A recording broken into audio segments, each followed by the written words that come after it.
पटना बतावा दुल्हे साले बारात लाया कितना बतावा दुल्हा साले बारात लाया कितना बतावा दुल्हे साले बारात लाया कितना बतावा दुल्हे साले बारात लाया कितना बतावा दुल्हे साले हरवा लाया आजमगढ़ से बताई दिया पटना बतावा दुल्हे साले तू झूठ बोला कितना बतावा दुल्हे साले तू झूठ बोला कितना बतावा दुल्हे साले तू झूठ बोला कितना बतावा दुल्हे साले तू झूठ बोला कितना बतावा दुल्हे साले बक्सर जिला भोजपुरिया के आगे पटना बतावा समधी साले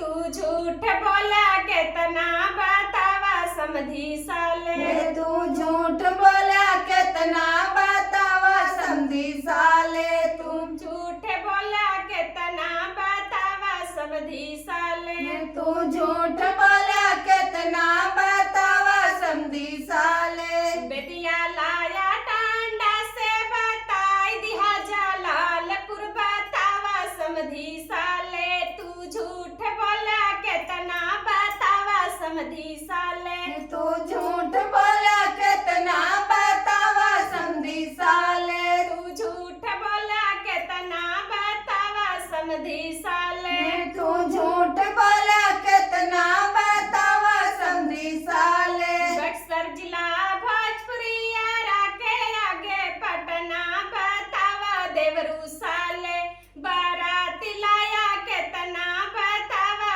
देवरू साले बारात